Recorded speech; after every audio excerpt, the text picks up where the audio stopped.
എഴുത്തുകാരെന്ന് പറയണ്ട, അതല്ല, എഴുത്തുകാരെന്ന് പറഞ്ഞാൽ വേറെ തന്നെ സോൺ. അത് Balram G. Thank you sir. അല്ലേ, വെൽക്കം സർ. നമസ്കാരം സർ.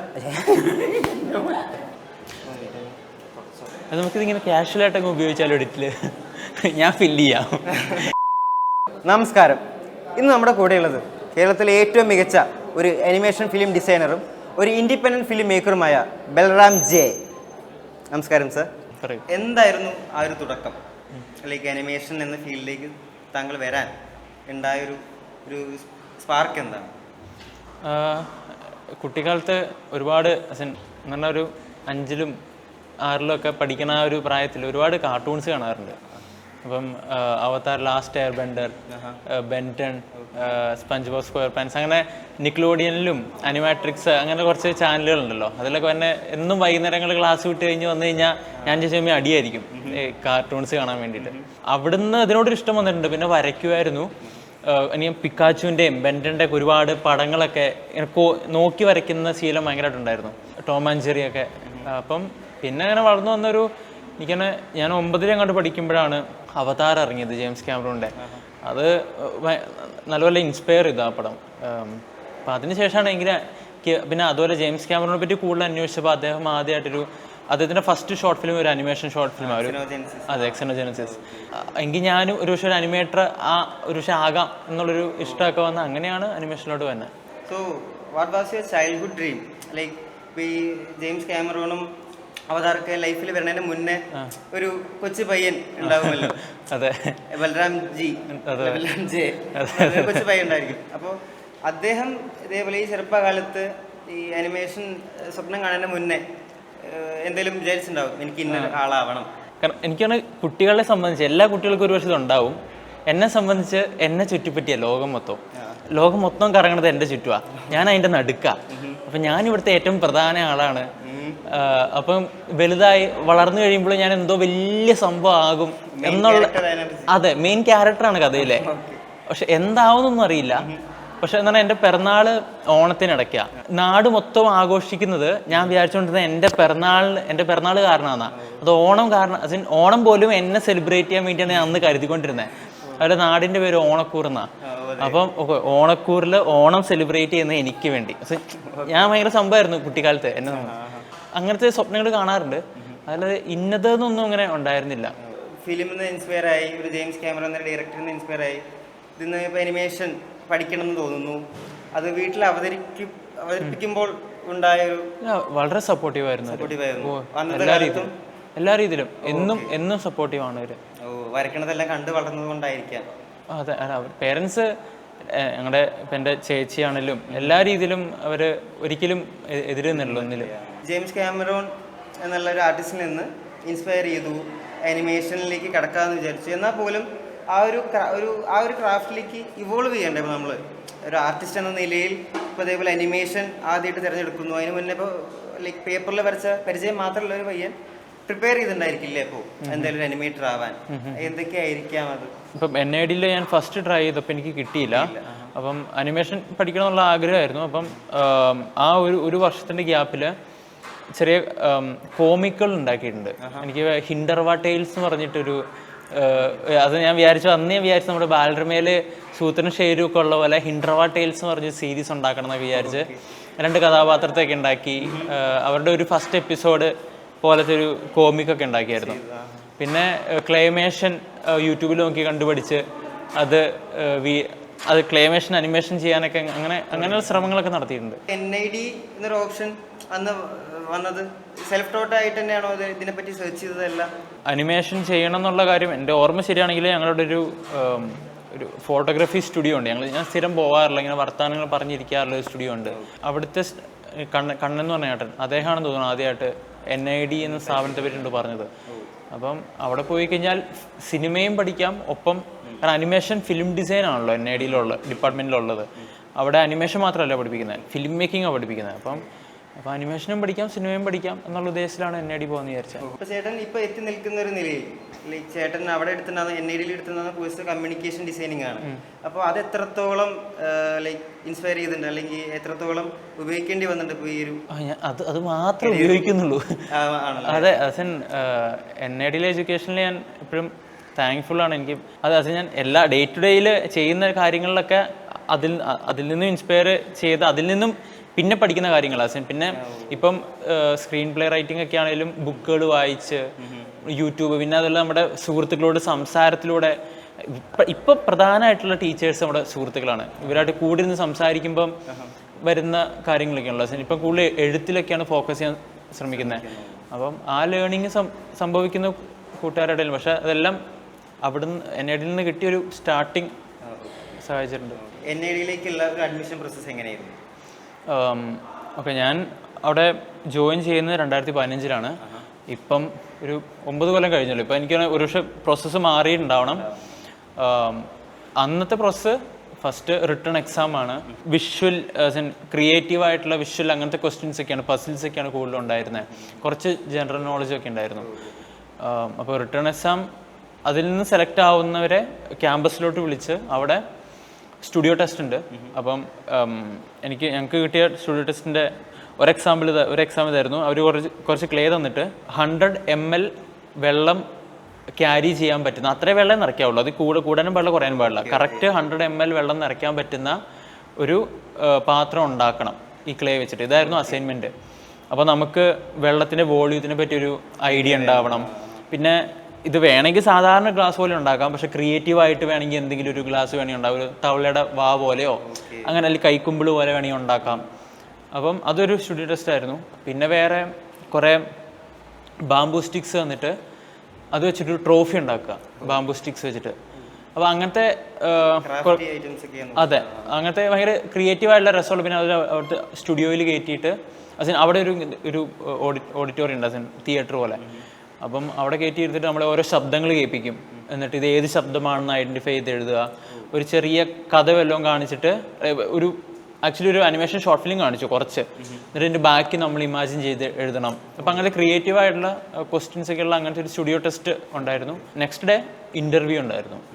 ഇൻ്റർവ്യൂവിൽ നമ്മുടെ അതുവരെയുള്ള പോർട്ട്ഫോളിയോ കാണിക്കുക, പിന്നെ നമ്മുടെ അഭിരുചി അവർ സംസാരിച്ച് നമ്മൾ ക്യാപ്പബിൾ ആണോ എന്നുള്ള കാര്യമൊക്കെ ചോദിച്ച് മനസ്സിലാക്കുക എന്നുള്ളതാണെന്ന് തോന്നുന്നു. അപ്പം ഈ 3 പ്രോസസ്സിന് ശേഷമായിരുന്നു അഡ്മിഷൻ. അപ്പോൾ ഈ ഫസ്റ്റ് അറ്റംപ്റ്റ് ഫെയിൽ ആവാൻ എന്തായിരിക്കും കാരണം തോന്നുന്നു? ഒരു ഐഡിയ ഇല്ല. അതിനുശേഷം പ്രിപ്പയർ ചെയ്തിട്ട് അതെ, കോച്ചിങ്ങിന് പോയി പ്രിപ്പയർ ചെയ്തിട്ടാണ് പോയത്. മലയാള സിനിമയിൽ എടുത്തു കഴിഞ്ഞാൽ ഇപ്പോൾ അനിമേഷൻസ് ഒക്കെ ഇതേപോലെ എക്സ്പ്ലെയിനിങ് അനിമേഷൻസ് ആയിട്ടോ, അല്ലെങ്കിൽ ഇപ്പോൾ ഒരു ടൈറ്റിൽ കാർഡ് എഴുതുമ്പോൾ അതിന് മുന്നേ ഒരു ഹിസ്റ്ററി കാണിക്കണ പോലെ അങ്ങനെയൊക്കെയാണ് കൂടുതലും ചെയ്യാറ്.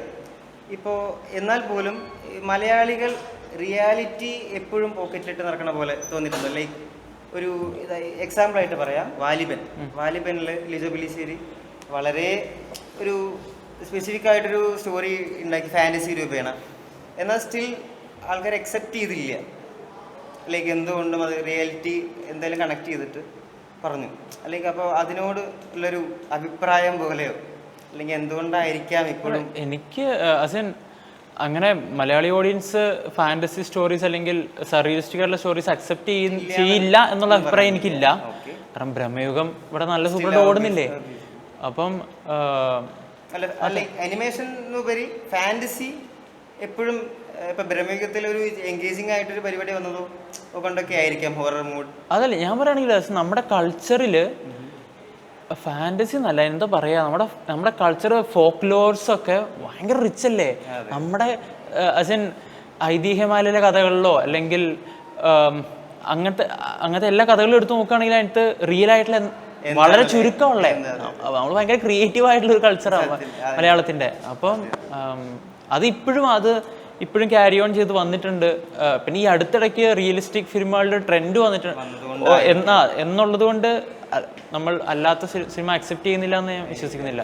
അതേപോലെ ആനിമി അങ്ങനത്തെ ലൈക്ക് അനിമേഷൻ മൂവീസ് ഒക്കെ ഇപ്പോഴും ഈ പിള്ളേർക്ക് മാത്രം നല്ലൊരു കോൺസെപ്റ്റിൽ നിന്ന് മെല്ലെ മെല്ലെ മാറി വരുന്നുണ്ട്. ലൈക്ക് എക്സ്പെക്ട് ചെയ്ത് വരുന്നുണ്ട്. ഏകദേശം ഇപ്പോൾ ഈ ടീനേജേഴ്സ് ആണെങ്കിലും യങ്സ്റ്റേഴ്സ് ആണെങ്കിലും എല്ലാം എത്തുന്നുണ്ട്. അതേപോലെ തന്നെ ഇപ്പോൾ ഈ ഓൾഡ് ഏജ് പീപ്പിൾസിനും അങ്ങനെ പറയുമ്പോൾ ഒരു മിഡിൽ ഏജ്ഡ് പീപ്പിൾസിനും ലൈക്ക് ക്യാപ്പബിൾ ആയിട്ടോ അല്ലെങ്കിൽ അവർക്ക് കൂടി എഡിബിളായിട്ട് തോന്നുന്ന തക്കത്തിൽ ഏതെങ്കിലും വരും ലൈക്ക് ഒരു അനിമേഷൻ മൂവി, ഒരു ഫീച്ചർ ഫിലിം എന്നുള്ള രീതിയിലൊക്കെ വരുമെന്ന് തോന്നുന്നുണ്ടോ? ഉറപ്പായിട്ടും. ഇപ്പോൾ ഉദാഹരണം എനിക്ക് അറിയാവുന്ന കുറച്ച് സുഹൃത്തുക്കളുണ്ട്. ഞാൻ ഇപ്പോൾ ഒരു പേരെടുത്ത് പറയുന്നില്ല, കാരണം അവരെൻ്റെ പ്രീ പ്രൊഡക്ഷൻ നടന്നുകൊണ്ടിരിക്കുന്നുണ്ട്. അങ്ങനെ കുറച്ച് മലയാളി സുഹൃത്തുക്കൾ തന്നെയുണ്ട് അനിമേഷൻ ഫീച്ചർ ഫിലിമിന് വേണ്ടിയിട്ട് വർക്ക് ചെയ്യുന്നവർ. അപ്പം അത് ഉടനെ സംഭവിക്കട്ടെ. അപ്പം അത് എല്ലാ ഓഡിയൻസിനും ഇഷ്ടപ്പെടുന്ന പോലത്തെ വർക്കുകളായിരിക്കും അത്. കൂടുതൽ നടക്കാത്തത് ഇതേപോലെ ബഡ്ജറ്റും കാര്യങ്ങളൊക്കെ. ബഡ്ജറ്റ് കൺസ്ട്രെയിൻ ഒരു മെയിൻ കാര്യമാണ്. ലൈവ് ആക്ഷൻ മൂവിയും ആനിമേഷൻ മൂവീസും കമ്പയർ ചെയ്ത് കഴിഞ്ഞാൽ ലൈവ് ആക്ഷൻ മൂവീസിൽ എടുക്കാൻ പറ്റാത്ത ഒരു ലിമിറ്റ് ഉണ്ട്. അത് ആനിമേഷൻ മൂവീസിൽ വർക്ക്ഔട്ട് ആകും. ഇപ്പോൾ ഈ ഷോർട്ട് ഫിലിംസ് ആണെങ്കിൽ പോലും ഒരു റൈറ്റർ എന്താണോ ആളുടെ ഫാൻറ്റസിയിൽ ഉദ്ദേശിച്ച് അത് പറ്റുന്നുണ്ട്. ആ ഒരു കമ്പാരിസൺ ലൈവ് ആക്ഷനിലും പറ്റും തോന്നുന്നുണ്ട്. ഇപ്പോൾ ലൈവ് ആക്ഷനും എടുക്കാൻ താല്പര്യപ്പെടുന്ന ഒരു കക്ഷിയായിട്ട് ചോദിക്കുകയാണ്. അതിൽ അനിമേഷനിൽ കാണുന്ന ഒരു ഫ്രീഡം ഇതാണ്, നമ്മൾ മനസ്സിൽ എന്ത് കാണുന്നോ അത് അതേപടി നമുക്ക് ക്രിയേറ്റ് ചെയ്യാൻ പറ്റും. അത് എസ്പെഷ്യലി ഹാൻഡ് ഓൺ അനിമേഷനിൽ. അപ്പം ഞാൻ കൂടുതൽ സ്പെഷ്യലൈസ് ചെയ്തിട്ടുള്ള ഹാൻഡ് ഓൺ അനിമേഷനാണ്. അപ്പോൾ ഹാൻഡ് ഓൺ അനിമേഷനിൽ എനിക്ക് എത്രത്തോളം വരയ്ക്കാൻ പറ്റും എന്നുള്ളതാണ് അവിടെ ലിമിറ്റ്. വേറെ ടെക്നിക്കൽ ആയിട്ടുള്ള ഒരു ലിമിറ്റേഷൻ വരുന്നില്ല. ഒരു പക്ഷേ 3D അനിമേഷൻ ചെയ്യുകയാണെങ്കിൽ ചിലപ്പം എനിക്ക് 3D മോഡൽ ചെയ്യാൻ പറ്റും, അങ്ങനത്തെ ചില ലിമിറ്റേഷൻസ് വരാം. അതെ, അങ്ങനത്തെ ലിമിറ്റേഷൻ ചിലപ്പോൾ വരാം മറ്റ് മീഡിയത്തിൽ. പക്ഷേ ഹാൻഡ് ഓൺ അനിമേഷനിൽ അങ്ങനത്തെ ഒരു ലിമിറ്റേഷൻ എത്രത്തോളം ഇമാജിൻ ചെയ്യാൻ പറ്റും, എത്രത്തോളം വരയ്ക്കാനുള്ള സ്കില്ലുണ്ട്, ഇത് മാത്രമാണ് അവിടെയുള്ള ലിമിറ്റേഷൻ. അത് ആ ഒരു ഡിഫറൻസ് എന്നും ഉണ്ട്. ലൈവ് ആക്ഷനിലോട്ട് വരുമ്പോൾ കുറേ പ്രാക്ടിക്കൽ ഇഷ്യൂസും പിന്നെ ബഡ്ജറ്റിൻ്റെ ഒക്കെ ആയിട്ടുള്ള പ്രശ്നങ്ങൾ വരും. പക്ഷെ അനിമേഷനിൽ ആ ഒരു പ്രശ്നം ഉണ്ടാവുന്നില്ല. ഇപ്പോൾ ചേട്ടൻ്റെ ഒരു സ്റ്റൈൽ ഉണ്ടല്ലോ, ഇപ്പോൾ അനിമേഷൻ ചെയ്യുമ്പോഴെല്ലാം ചേട്ടൻ്റെതായ ഒരു സ്റ്റൈലുണ്ട്. അപ്പോൾ ഈ ജെയിംസ് കാമറോണിനെ ഇൻസ്പയർ ആയെങ്കിൽ പോലും ആളിപ്പോൾ ചെയ്യുന്ന ഒരു വർക്കും ആ ഒരു ക്വാളിറ്റിയും അതിലേക്ക് എത്തിക്കാൻ തന്നെയാണോ ചേട്ടൻ ഉദ്ദേശം, അല്ലെങ്കിൽ ചേട്ടൻ്റെ വർക്കിൽ തന്നെ ചേട്ടൻ്റെതായ സ്റ്റൈലിൽ ഒരുപാട് വേരിയേഷൻസ് ഒക്കെ വരുത്തി ചേട്ടൻ്റെതായ സ്റ്റാർഡം അല്ലെങ്കിൽ ഒരു ടെറിട്ടറി ഉണ്ടാക്കാം എന്നുള്ള രീതിയിൽ തന്നെയാണോ? ഞാൻ ഇപ്പോഴും ഡിസ്കവർ ചെയ്യുന്നേ ഉള്ളൂ. ഞാൻ ചെയ്യാൻ ആഗ്രഹിക്കുന്ന കാര്യങ്ങളും ഒക്കെ അത് ഇപ്പോഴും എക്സ്പ്ലോർ ചെയ്ത് ഡിസ്കവർ ചെയ്യുന്നൊരു ഫേസിലാണ്.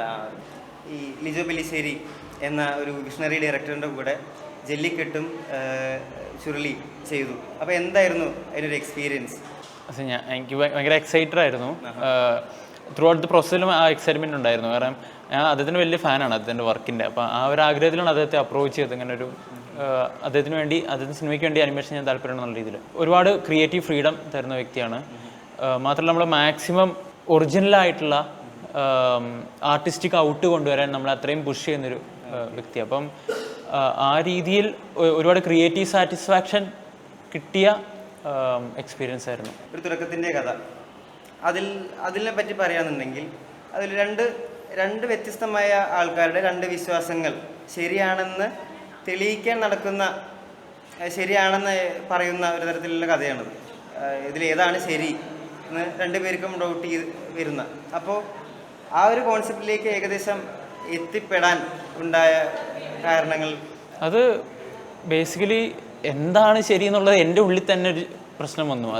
ഇപ്പോൾ പറഞ്ഞ മതത്തിൻ്റെ പേരിൽ നടക്കുന്ന വഴക്ക് പോലും തൻ്റേതാണ് ശരി എന്നുള്ളൊരു വാദത്തിലാണല്ലോ ഇവരെല്ലാവരും വഴക്ക് കൂടുന്നത്. ആയിഷയ്ക്ക് തെളിയിക്കണം അവിടെ മഴ പെയ്തിട്ടാണ് തോടുണ്ടാവണം, അമ്പാടിക്ക് തെളിയിക്കണം കടലാണെന്ന്. അപ്പോൾ ആ രണ്ടുപേരുടെ പേരിലും അവരുടെ ചിന്താഗതിയിലും വരുന്ന ഡിഫറൻസും ഏറ്റവും അവസാനം പ്രകൃതി തന്നെ തെളിയിക്കണ പോലെ ആഫ്റ്റർ ഓൾ ഇതൊരു ഉറവിടത്തിൽ നിന്ന് ഉണ്ടാവുന്നതാണ്. അതിപ്പോൾ മനുഷ്യരിൽ എടുത്തു കഴിഞ്ഞാൽ after all we are all humans ആ ഒരു കോൺസെപ്റ്റിലേക്ക് തന്നെയാണോ? ഞാൻ ചിന്തിക്കുന്നത്, എനിക്ക് നമ്മൾ ഒരുപാട് ഇങ്ങനത്തെ പല കാര്യങ്ങൾക്ക് അന്വേഷിച്ച് പോകുമ്പം ഉത്തരം കിട്ടുന്നില്ല എന്നുള്ളൊരു അവസ്ഥ എനിക്ക് ഫീൽ ചെയ്തിട്ടുണ്ട്. അപ്പം അതിങ്ങനെ ലെറ്റ് ഇറ്റ് ഗോ, അതിങ്ങനെ സംഭവിക്കട്ടെ. ആ ഒരു മിസ്റ്ററീനെ അക്സെപ്റ്റ് ചെയ്യുമ്പോൾ കിട്ടുന്ന ഒരു സുഖമുണ്ടല്ലോ. അപ്പം അങ്ങനെയുള്ള ചില ചിന്തകൾ. ഓക്കെ, അപ്പോൾ ഇനിയും ഇതേപോലെ സ്വന്തം ലൈഫിൽ നിന്ന് എടുത്ത കഥകൾ പ്രതീക്ഷിക്കാം ചെയ്യാനാണ് ആഗ്രഹിക്കുന്നത്. ഒരു അനിമേറ്റർ അല്ലെങ്കിൽ ഒരു ഫിലിം മേക്കർ എന്ന നിലയിൽ ഒരു നോ പറയേണ്ടി വരുന്നൊരു സ്ഥലത്ത് നോ പറയാൻ പറ്റാതെ ചെയ്യേണ്ടി വന്നിട്ടുണ്ട്, ഒരു സ്ട്രെസ് കാരണം അല്ലെങ്കിൽ കമ്മിറ്റ്മെന്റ് കാരണോ പാഷൻ കാരണോ? ഈ നോ പറയാൻ പഠിക്കുക എന്നുള്ളത് ഭയങ്കര ഇമ്പോർട്ടൻ്റ് ആണെന്നുള്ളത് ഇപ്പം പഠിച്ചു വരുന്ന ഒരു പ്രോസസ്സില്ല. അപ്പം ഇപ്പം മാക്സിമം എനിക്ക് പറ്റുന്നില്ല എന്ന് തോന്നുകയാണെങ്കിൽ ഞാൻ ഇപ്പം നോ പറയാൻ എനിക്ക് കുറച്ചും കൂടെ ധൈര്യം വന്നിട്ടുണ്ട്, കുറച്ചും കൂടെ ഈസി ആയിട്ട് പറയാൻ പറ്റാറുണ്ട്. പക്ഷെ അല്ലാതെ ചെയ്തു കൊടുത്ത ഉറപ്പായിട്ട് വർക്കുകളുണ്ട്. ഇപ്പോൾ NID ഒരു കോളേജ് ക്യാമ്പസ് ജീവിതത്തിൽ വന്ന സ്ട്രെസ്സും കാര്യങ്ങളൊക്കെ വന്നിട്ടുണ്ടാവും എന്തുകൊണ്ടും. അപ്പോൾ അതെങ്ങനെയാകും തരണം ചെയ്തിട്ടുണ്ടായിരിക്കുക ആ സമയത്ത്? അത് കാരണം നമ്മളൊരു പാഷൻ്റെ പുറത്ത് വർക്ക് ചെയ്യാണല്ലോ. അപ്പോൾ അതുകൊണ്ട് എത്ര ഫിസിക്കൽ, എസ്പെഷ്യലി അനിമേഷൻ ചെയ്യുന്നതുകൊണ്ട് കൂടുതലും ഫിസിക്കൽ സ്ട്രെയിനാണ് സംഭവിക്കുക. അപ്പം നടുവേദന, കണ്ണിന് സ്ട്രെയിൻ വരിക, ഭയങ്കര തലവേദന വരിക, ഇങ്ങനത്തെ പ്രശ്നങ്ങളൊക്കെ ആയിരുന്നു. പക്ഷേ നമ്മൾ വർക്കിനോടുള്ള ഒരു ഇഷ്ടമുള്ളതുകൊണ്ട് അത് അങ്ങ് ചെയ്യും, അങ്ങ് ചെയ്ത് പോയി, അങ്ങനെയാണ്. So thank you sir, thank you so much. Valuable time. Thank you.